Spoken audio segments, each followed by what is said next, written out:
Hello students, आज हम applied physics code 102 के अध्याय 4 ग्रेविटेशन एंड सैटेलाइट्स का टॉपिक पढ़ने वाले हैं। Kepler's laws of planetary motion अर्थात ग्रहीय गति के केपलर के नियम।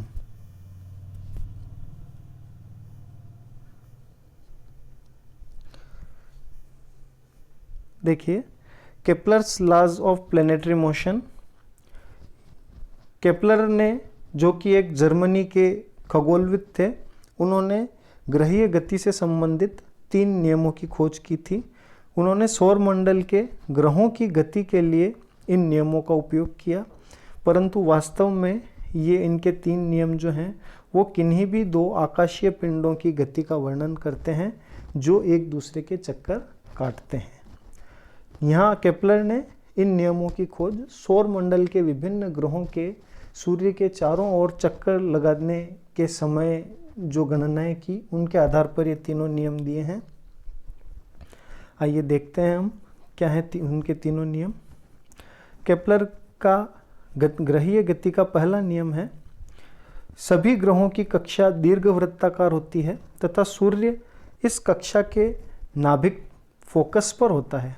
अर्थात सभी ग्रह जो सौरमंडल में या अन्य किसी भी अपने सूर्य के चारों ओर चक्कर लगाते हैं तो वे दीर्घवृत्ताकार कक्षा में अपना चक्कर पूर्ण करते हैं, जिसमें कि सूर्य उस दीर्घवृत्त के एक फोकस पर स्थित होता है। केपलर का दूसरा नियम, ग्रह को सूर्य से जोड़ने वाली रेखा समान समयांतराल में समान क्षेत्रफल तय करती है। अर्थात जो ग्रह सूर्य के चारों ओर चक्कर लगा रहा है तो उस ग्रह को सूर्य से जोड़ने वाली जो रेखा है वह समान समयांतराल, समान समय में वह समान क्षेत्रफल स्वीप करेगी, प्रसर्पित करेगी या तय करेगी। जब अभी आगे हम चित्र में देखेंगे कि जब ग्रह सूर्य के नज़दीक होगा, रेखा छोटी होगी तो उसकी गति बढ़ जाएगी, और जब वह दूर होगी तो उसकी गति धीमी हो जाएगी। तीसरा नियम है, ग्रह द्वारा सूर्य की परिक्रमा के कक्षीय अवधि का वर्ग अर्ध दीर्घ अक्ष के घन के समानुपाती होता है। अर्थात T2 प्रोपोर्शनल टू A³। अर्थात किसी ग्रह द्वारा सूर्य की एक परिक्रमा पूर्ण करने में लगने वाले समय का वर्ग अर्थात T², वो समानुपाती होता है उस दीर्घवृत्त की अर्ध दीर्घ अक्ष के सेमी मेजर एक्सिस के घन के घात 3 के समानुपाती होता है। अर्थात T2 प्रोपोर्शनल टू A³।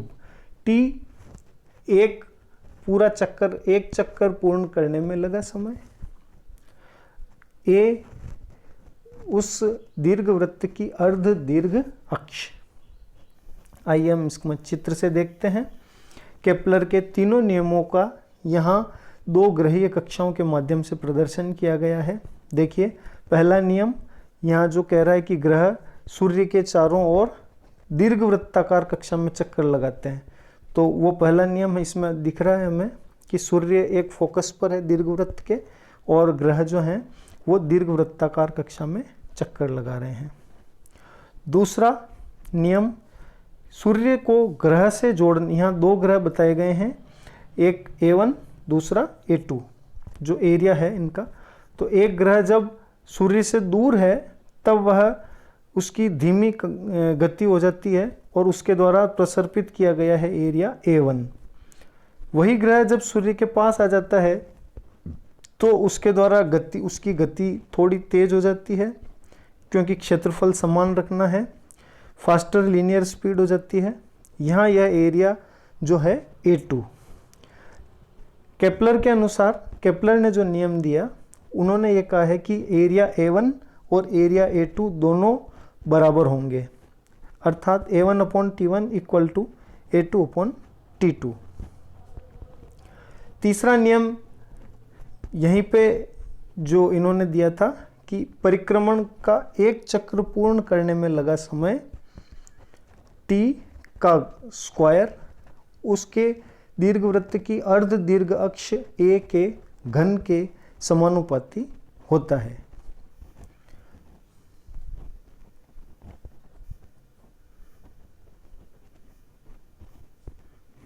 देखिए यहाँ इन नियमों को और ज़्यादा सरल रूप में बताया गया है। पहला, कक्षाएं दीर्घवृत्ताकार हैं तथा उनकी नाभियां अर्थात उनकी फोकस बिंदु पहले ग्रह के लिए फोकस बिंदु F1 F2 पर हैं और दूसरे ग्रह के लिए F1 F2 पर हैं। सूर्य नाभिक बिंदु F1 पर स्थित है अर्थात दोनों ग्रहों के लिए फोकस F1 पर सूर्य है। दूसरा, ग्रह एक के लिए दोनों छायांकित चित्र सेक्टर A1 और A2 का क्षेत्रफल समान है तथा ग्रह एक के लिए सेगमेंट A1 को पार करने में लगा समय उतना ही है जितना सेगमेंट A2 को पार करने में लगा है। और तीसरा नियम, ग्रह एक और ग्रह दो को अपनी अपनी कक्षा की परिक्रमा करने में लगे कुल समय A1 की घात 3/2 अनुपात A2 की घात 3/2 के अनुपात में है। अर्थात ये वही यहाँ T2 प्रोपोर्शनल टू A³ जो था वहाँ समय T1 और T2 अगर करते हैं तो स्क्वायर की जगह सामने स्क्वायर रूट हो जाएगा, तो यहाँ सेमी मेजर एक्सिस की घात 3/2 एंड 3/2 आ गई है।